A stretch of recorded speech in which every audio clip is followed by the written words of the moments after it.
Hola chiques, bienvenidas a la clase de hoy, del 22/4. Hoy vamos a seguir trabajando con enteros, que es lo que venimos trabajando y nos queda poquito, estamos llegando al final del túnel, se ve la luz al final, nos queda un poco. Pero bueno, primero antes de saltar al final, repasemos qué estuvimos viendo. No vamos a repasar, sino vamos simplemente a contar qué estuvimos viendo. Bueno, recordemos, nosotros primero hicimos una introducción a números enteros, pensamos en ascensores, pensamos en termómetros, pensamos en cosas que subían y bajaban. Todo para pensar justamente en qué pasa cuando bajamos abajo del cero o cuando la temperatura baja por debajo del cero. Después de eso formalizamos los números enteros. Los números enteros los formalizamos como entonces todos los números naturales, los números negativos, el cero y todo eso nos da los enteros.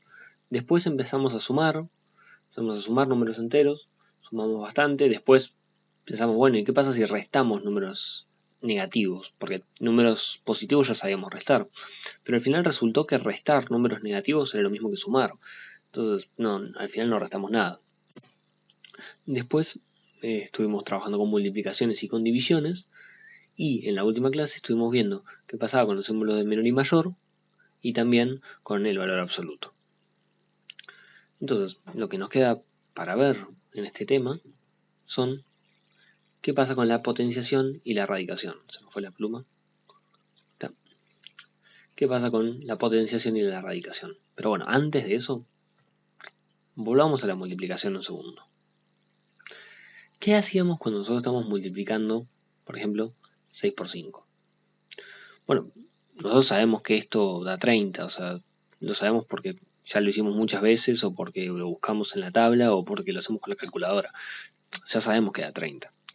Pero esto también era una forma de escribir 5 más 5 más 5 más 5 más 5 más 5, me falta un 5, ahí está. Era esto lo mismo que escribir 5 más 5 más 5 más 5 más 5 6 veces. Es decir, en cierto punto, la multiplicación que tenemos acá, nace para resumir lo que es sumar muchas veces el mismo número. Efectivamente, si tuviéramos que escribir, no sé, por ejemplo, 90 más 90 más 90, así, no sé cuántas veces, pongámosle que 500 veces, no tiene ningún sentido querer escribir esta suma de 90 a 500 veces. Es mucho más sencillo, mucho más práctico escribir 500 veces 90. Y efectivamente por eso es que nos es tan útil el tema de la multiplicación. Entonces, ¿por qué no intentamos hacer esto para la definición de potenciación? Que seguramente muchos de ustedes ya la conozcan o ya la hayan visto, pero ahora estamos intentando repasar por qué es que es como es. Entonces, en lugar de sumar muchas veces el mismo número, ¿qué pasa si queremos multiplicar muchas veces el mismo número? Por ejemplo, si queremos multiplicar 2 por 2 por 2 por 2. Podríamos escribir esto y esta cuenta, efectivamente, si hacemos la cuenta nos va a dar, bueno, 16. Pero acá son pocos números, pero si fuéramos a multiplicar muchas veces el mismo número, no tiene sentido tener que escribir cada vez el mismo número y cada vez multiplicando. Es mucho más sencillo, de nuevo, reducir esto, resumir esta multiplicación en 2 a la 4. Es decir, el número que está acá arriba, este 4, nos está diciendo, en este caso, cuántas veces hay que multiplicar al número. Entonces, si nosotros leyéramos, por ejemplo, y tuviéramos una actividad para hacer que fuera menos 3, no sé, a la 3, ¿esto qué nos está diciendo? El número de acá, que ahora vamos a ver, el nombre es el exponente, este número de acá nos está diciendo cuántas veces tenemos que multiplicar al menos 3. Tenemos que hacer menos 3, todo multiplicado por menos 3 de nuevo, y de nuevo multiplicado por menos 3. Y ahora sí tenemos que hacer esta cuenta, ¿no? Esto si lo partimos en pedazos, primero vamos a hacer menos 3 por menos 3. Bueno, menos 3 por menos 3, eso es 9 positivo, porque menos por menos es más, como vimos en clases pasadas. Entonces ahora nos queda hacer la cuenta 9 por menos 3. 9 por menos 3, bueno, esta vez nos va a quedar con un número negativo, porque es menos acá y este es un número positivo, y después 9 por 3, 27. Bien. Voy a correr el mouse para el costadito. Buenísimo, entonces ya sabemos ahora cómo calcular una potencia de esta de acá. Otro ejemplo más, simplemente para escribirlo. Si fuéramos a hacer menos 4 a la 2, que esto, como muchos de ustedes van a saber, esto es lo mismo que decir menos 4 al cuadrado. Ahora en un ratito vamos a ver por qué esto de acá se llama al cuadrado en lugar de decir a la 2. Entonces esto de acá nos está indicando que tenemos que hacer dos veces menos 4 por sí mismo. Entonces nos va a ser menos 4 por menos 4. Y como tenemos acá un número negativo y otro número negativo, en total nos va a dar un número positivo. Y 4 por 4 es 16, así que esto va a ser 16. Bien. Ahora lo que podemos notar acá, que podría cambiar la... es que acá teníamos un signo negativo y estábamos multiplicando, o sea, estábamos elevando este número a la 3 y nos dio al final con un número negativo. Y acá teníamos un número que también tenía signo negativo, pero al final de todo nos dio un número que es positivo. Es decir, no siempre que le demos un número negativo a una potencia nos va a dar algo positivo, ni siempre va a ser negativo. Va a depender de la cuenta que estemos haciendo. Igual no les digo de qué va a depender exactamente porque va a ser una de las actividades al final de la clase. Entonces, formalicemos un poco el tema de la potenciación. Es la operación que resume a la multiplicación cuando queremos hacer un producto de un número muchas veces. Es decir, lo mismo que cuando estábamos antes resumiendo las sumas de un mismo número muchas veces, lo resumíamos en la multiplicación, ahora resumimos la multiplicación en forma de potenciación. Y cuando tenemos acá tenemos un número elevado a otro, decimos que un número está elevado a otro justamente cuando el número está potenciado a ese, ¿no? Y llamamos al número de abajo, lo llamamos la base, y ese indica qué número es el que hay que multiplicar, y al de arriba lo llamamos exponente, y indica cuántas veces hay que multiplicar a la base, que es justamente lo que veíamos recién. Ahora, para no usar números porque expresan solamente una posibilidad, usemos las letras A y B. Entonces, este va a ser... Uy, no. Ahí está. Esta va a ser nuestra base y este va a ser nuestro exponente. Y si queremos resolver lo que estábamos haciendo antes, esta cuenta no la voy a resolver porque es bastante larga, pero sé que va a ser hacer menos 12 por menos 12 por menos 12. Y voy a seguir abajo por menos 12 por menos 12 por menos 12. De nuevo, la base es el menos 12, es decir, nos indica qué número es el que hay que multiplicar, y el número de arriba nos indica cuántas veces hay que multiplicarlo. En este caso son 6, así que va a haber que multiplicarlo 6 veces. Bien, entonces pasemos ahora supongamos que tenemos un problema que queremos resolver. Tenemos un cuadrado que tiene de lado 3 centímetros, entonces nos preguntan cuál es el área. Bueno, un cuadrado podría ser este de acá. Nos están diciendo que uno de los lados mide 3 centímetros, o sea que esto mide 3 centímetros. Como nosotros sabemos que los lados tienen nosotros sabemos que los cuadrados tienen todos los lados iguales, significa que este lado acá también tiene que ser de 3 centímetros. Bien, ahora, el área, que es, por así decirlo, cuánta pintura necesitamos para pintarlo, o es la superficie que ocupa, el área de un cuadrado sabemos que se calcula lado por lado.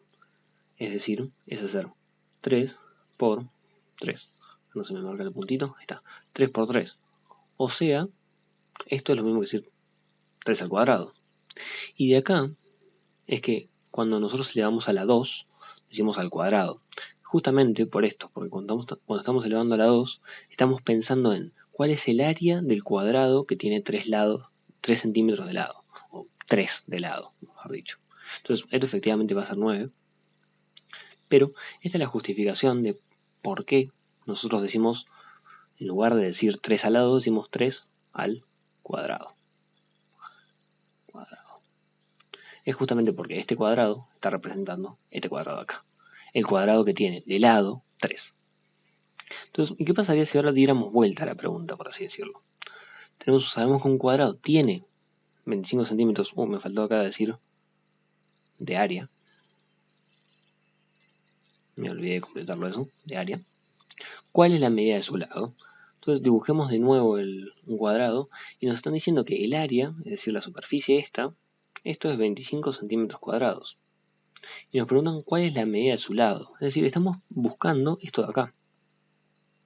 Estamos buscando cuál es esta medida. Pero bueno, nosotros sabemos ya que sea lo que sea esta medida, lo voy a llamar, en lugar de signo de pregunta le voy a poner una letra, porque nos gusta hacer eso en matemática, la llamamos L. Entonces sabemos que si nosotros multiplicamos al lado por el lado, nos tiene que dar 25, nos tiene que dar el área. Es decir, lo que estamos buscando es un número que cuando lo multiplicamos por sí mismo una vez, cuando lo multiplicamos por sí mismo 2 veces, nos dé 25. Esto podemos resolverlo mentalmente pensando en qué números conocemos. Bueno, si fuera 1, bueno, entonces el área sería 1, porque 1 por 1 es 1. Si fuera 2, el área sería 4, porque 2 por 2 es 4. Si fuera 3, ya lo vimos que con 3 el área es 9. Si es 4, bueno, va a ser 16, porque 4 por 4 es 16.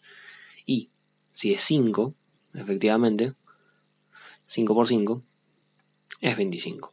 O sea que la medida del lado, el lado, es de 5 centímetros, porque estamos trabajando en centímetros cuadrados. Entonces acá encontramos, por así decirlo, la justificación de la raíz cuadrada. Es decir, nosotros queríamos saber cuál era el lado. Teníamos que el lado por el lado, que esto es lo mismo que decir lado al cuadrado, nos da 25. Pero no sabemos cuánto es este lado. Entonces, de ahí es que nace, justamente, la raíz cuadrada. Es buscar, el símbolo no estoy seguro muy bien de dónde sale, pero es el símbolo que usamos. Estamos buscando que el lado sea la raíz cuadrada de 25. Es decir, el número que después cuando yo lo eleve al cuadrado me dé 25 de nuevo. Miremos otro ejemplo, esta vez con un cubo. Tenemos un cubo que tiene volumen 27 centímetros cúbicos. ¿Cuál es la medida de su lado? De nuevo, acá tenemos el cubo. El cubo, para calcular el volumen de un cubo, hay que hacer lo mismo que hacemos similar a lo que hacemos con el área de un cuadrado. Es decir, multiplicar cada uno de los lados. Acá marqué 2 veces el mismo lado. Ahí está. Este lado por este lado por este lado que está acá atrás. Entonces tenemos que multiplicar a este lado por este lado por este lado. Nos dicen que es un cubo, así que todos los lados van a ser iguales. Entonces estamos buscando que un lado por lado por lado nos dé 27. O en otras palabras, estamos buscando que el lado al cubo nos dé 27. De nuevo, que acá nosotros digamos lado al cubo, es justamente porque estamos hablando de un cubo. Tiene de nuevo la misma relación que a la 2 con el cuadrado. Entonces, estamos buscando un número que si lo multiplicamos 3 veces por sí mismo nos dé 27. Bueno, si probamos lo mismo que antes, eso nos da 3, porque 3 al cubo, efectivamente es 27, porque 3 por 3, 9, por 3, 27. Entonces, ahora de nuevo encontramos dónde está la raíz en todo esto. Es decir, para resolver cuánto es L, lo que podríamos haber hecho es en la calculadora buscar la raíz cúbica, que aparece así con un símbolo, con la raíz de antes, pero esta vez con un 3 acá, y buscar 27, y esto efectivamente si lo buscamos en calculadora nos va a dar 3.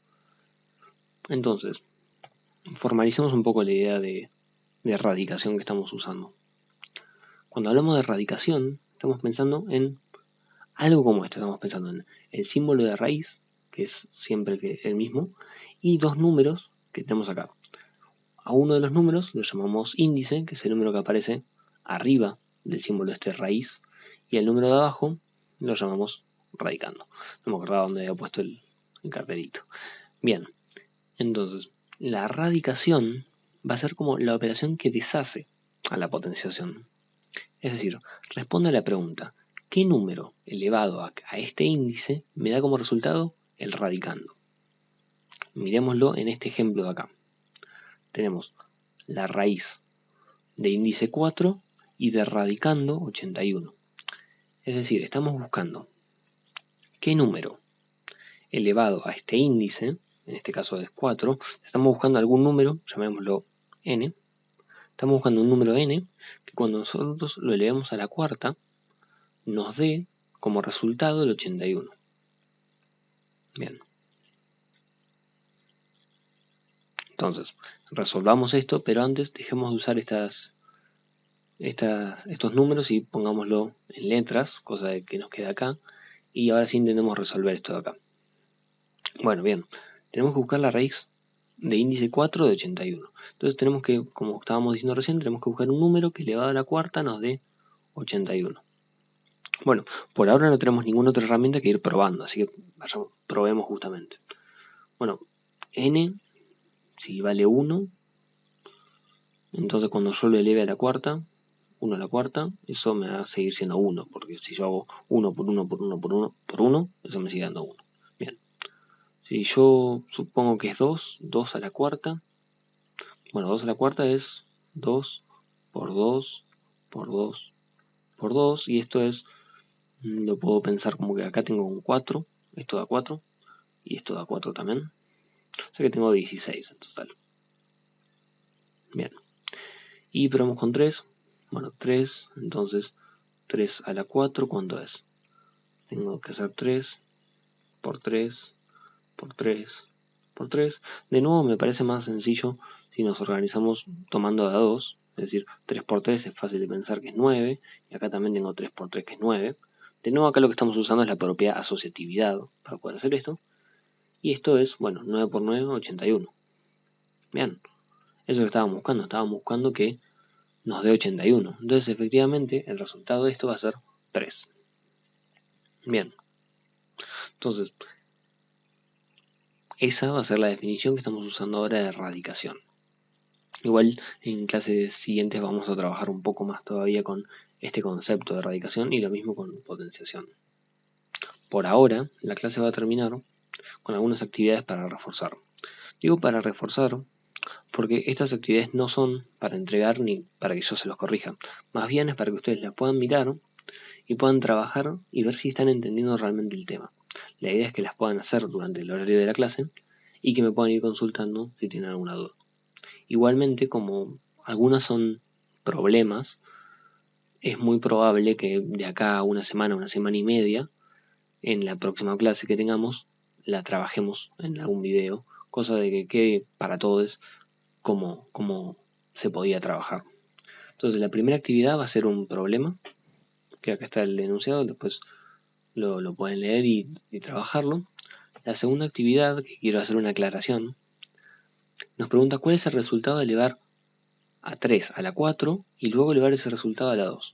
Lo que estoy diciendo ahí, por si no se entiende en la redacción, pero no se me ocurrió una mejor manera de ponerlo, es que quiero saber cuánto es hacer 3 a la 4 y después esto de acá me da un cierto resultado. Ese cierto resultado le voy a poner una estrellita. Y después quiero saber eso, si yo lo elevo a la 2, cuánto me da. Bien. Y después la siguiente pregunta es, ¿cuál es el resultado? Voy a borrar esto acá. ¿Cuál es el resultado de elevar 3 a la 2 y luego elevar ese resultado a la 4? Es decir, lo que les estoy preguntando es, ¿cuál es el resultado de la 3? Primero lo elevo a la 4. O sea que me queda 3 a la 4. Y después eso lo elevo todo a la 2. O sea que me queda 3 a la 4 y a eso lo vuelvo a elevar a la 2. Y en la segunda pregunta, en cambio, tengo a 3, lo elevo a la 2, lo elevo a la 2 y en el siguiente paso, ahí lo elevo a la 4. Eso es lo que significan estas dos preguntas. ¿Cuál es el resultado de hacer esto de acá? ¿Y cuál es el resultado de hacer esto de acá? Y la idea es obviamente comparar qué pasa con esos resultados. Y después de eso, la idea es que usen ese resultado que obtuvieron para pensar si es cierto esto de acá. Y después, como última actividad, bueno, la idea es justificar esto sin hacer las cuentas. Igual si intentan hacer las cuentas, van a ver que 8 a la 9 o 8 a la 11 es un número muy grande. Así que no, ya de por sí no tendría mucho sentido hacerlo por cuentas, pero la idea es justificarlo sin hacer ninguna cuenta. Y lo mismo para la actividad 4. Es decir, sin hacer las cuentas, este número que tenemos acá, menos 50 a la 31, ¿Es un número que es positivo o que es negativo? Recordemos que no siempre es positivo o no siempre es negativo un número negativo elevado a algo. Lo vimos antes en ejemplos cuando veíamos que, por ejemplo, menos 3 elevado al cuadrado, esto es 9, y que en cambio menos 3 elevado a la 3 es menos 27. Es decir, en este caso no tiene un menos y en este caso sí. Entonces intenten pensar cómo darnos cuenta de si este número va a ser positivo o negativo sin hacer ninguna cuenta. Igual de nuevo, esta cuenta no tendría sentido hacerla porque este número, si lo intentan hacer en calculadora, va a ser un 5 con después 31 ceros después de eso. O sea, es un número muy grande.